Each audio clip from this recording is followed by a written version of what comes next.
Right, thanking God as much as anything for the way that he continues to grow my, in particular, understanding. And I'm convinced that if you thought very far about your relationship with God, to the degree you value your relationship with God, you can think about the way in which he's helped to develop your understanding as well. And in particular, that came to mind because in Romans 9, once again, I have a new perspective on a chapter that I might have understood before, but I'm not going to claim I understand it really well now, but I am really appreciative for the insight that he's given me this time in going through Romans chapter 9, because it's better than the insight I think I had even just a few weeks ago. As I want to call Romans chapter 9 molded, and hopefully why will be clear by the time we get to the end of the chapter. That in some ways reminded me of Romans chapter 3 that basically said there is an advantage to being Hebrew, but it did not make them better than the Gentiles. And in the first 5 verses of Romans 9, it's going to seem to say the same thing, even though he's going to start to kind of lament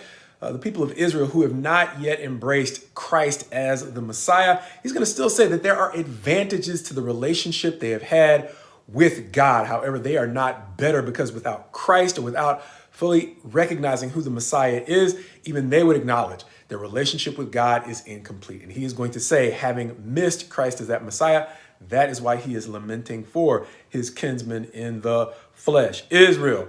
Going on in verses 6 through 13, he's going to seem to build on that example, giving us 3 people, not literally Ishmael, but by implication, Ishmael, one of the descendants of Abraham, and then the other descendant of Abraham, Isaac, producing Esau, and then Pharaoh will be an example that all will be contrasted to either their relatives or people they were relatively close to in biblical history.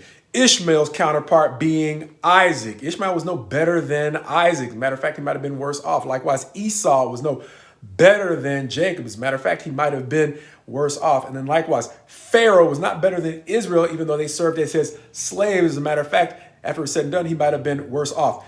All those 3, Ishmael, Esau, and Pharaoh, they had advantages in common. Ishmael and Esau being the firstborn, even though for Esau it was only by maybe a little bit.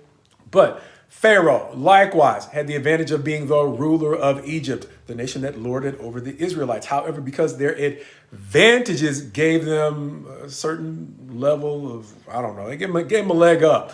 They might have made too much of the advantages they started with because they had the kind of character that eventually made them what we called in the past an example as opposed to being exemplary. The distinction being exemplary seems to identify that level of character that God is willing to work with as being moldable. That's our title. But don't take my word for it. I think we'll see it as we continue to go on in verses 14 through 18. We're going to say the reason they really are literally used as an example is that God picked each of them, not after they proved themselves to have better character, but before.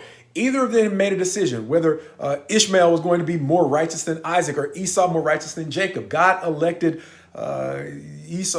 Isaac and Jacob before they had a chance to be, quote unquote, good. Why does that matter? Well, it's going to be an illustration for the way that Israel, by the time we get to the end of the chapter, it helps us understand why Paul uses them as an example of why he is lamenting. They had, once again, an advantage that did not make them better because they ended up falling short by not being moldable to the way that God was taking the advantage they had and carrying them in a different direction beyond what they grew comfortable with in their relationship with God through the law of Moses. But with that, one of the things it is not going to say, however, is even though their works did not matter in the selection of Isaac and Jacob and eventually Israel as a nation, their character is still going to seem to matter, because one of the things it does not say, and sometimes silence is just as important as anything else, is it does not dismiss their character when it's dismissing the role of their works in their selection. So with that, verses 19 through 26 are going to say that in making his election, mercy is going to be one of those things. And he anticipates some dispute. Okay, all of these folks who seem to have advantages, they got dismissed, even though the ones who were selected, they weren't perfect either. So why should we even try? It seems like it's completely unjust or unfair. The ones to whom God decides to whom he decides to extend mercy. And Paul's going to say it's not unjust. We just don't necessarily understand how he's deciding to extend the mercy. So he's going to give an example. Is it not right or just for God to give mercy to those who are going to prove to be really rigid in their ways and inflexible, so that he can set an example for those who will prove to be exemplary, because they might get a chance to look and see, okay, I have made a mess of my life, but God's still showing mercy to that guy. And I know he's done, at least I don't think I've done that much yet. Well, either way, let me keep trying. And so that seems to be the example that Paul is giving us in verses 19 through 26. It's not arbitrary mercy that he's showing. There are times when he will take those who, if we look at the character of Ishmael, when we went through the examples in the sermon, or Esau or Pharaoh, they were all individuals who had different parts of their character that were rigid and inflexible. And so it did not seem that it was arbitrary that God was saying, these I'm going to leave over to the side to use for a different purpose, but these others who are closely related to them, they might learn from the example they see in these rigid men who I'm showing mercy to, who refuse to actually change. And so we see quite possibly in Isaac and Jacob and the people of Israel, those who, even though they were imperfect, their imperfections did not make them so rigid that God could not continue to mold them into vessels for noble purposes. And thus, that's the illustration that he uses in 19 through 26. There are some vessels he uses for a dishonorable purpose, quite possibly using them as an example of people who won't change no matter how much mercy they're given, so that those who, no matter how much they might have messed up their lives, can realize that they should not give up as long as they are willing to be moldable. Going back to examples we saw before of Abraham, who was a man who started out imperfect, but he walked in the footsteps of faith that guided him along a path where God molded him into a person who became the man God gave him credit for being when he was still messing up and making his mistakes.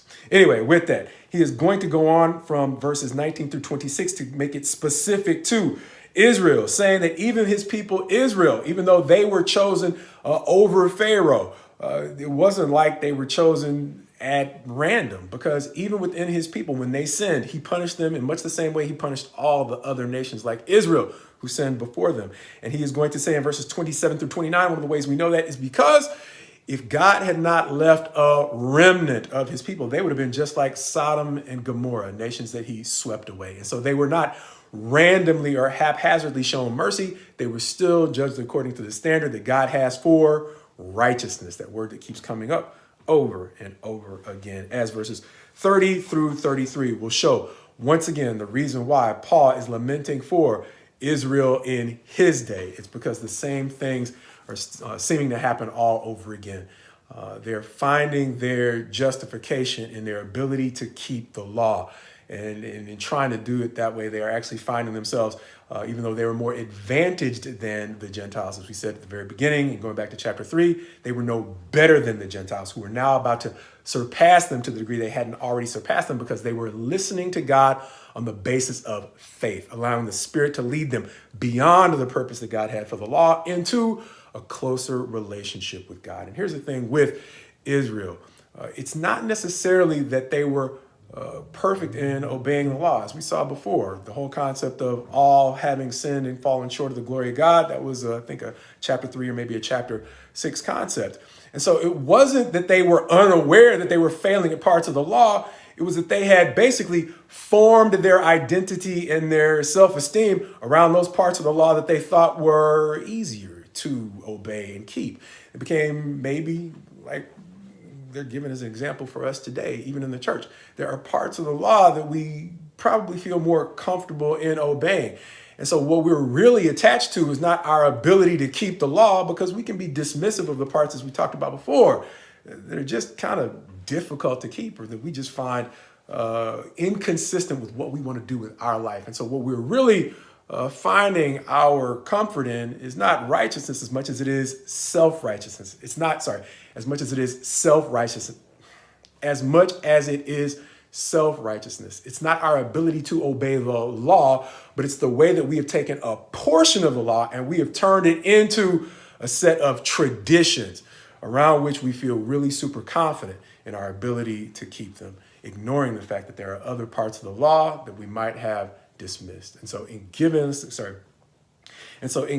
us the example of the way that Paul laments for the way that Israel is calling itself righteous by nature of keeping the law, they've really become righteous by way of keeping their traditions, the portions of the law they like to keep. And the reason why he's writing this is not to point the finger at Israel, because later on he's going to tell us that God still has a future for Israel. But what he's using Israel as, at least Israel of his day and Israel back in the day, as an example of, is a warning to the people of the church at Rome, the Gentiles even, who might fall into the same trap too. Take a portion or a fraction of the law of Christ, fixate on that, and allow it to become a set of traditions that they become fixated on, not realizing that the rest of what Christ is calling them to do is basically the portion that the Spirit was using to bring them into a closer relationship with God. And to the degree they became content with the portion of the law, whether it was the law of Moses for the children of Israel or the law of Christ that becomes important to us as New Testament believers, to the degree we become fixated on the portion of the law that we consider to be important, we run the risk of no longer being moldable into the image of what God is actually calling us to be, something exemplary. And to the degree we get so rigid that we refuse to allow God to mold us into something exemplary, much like Ishmael and Esau and Pharaoh, we run the risk of God simply making us an example.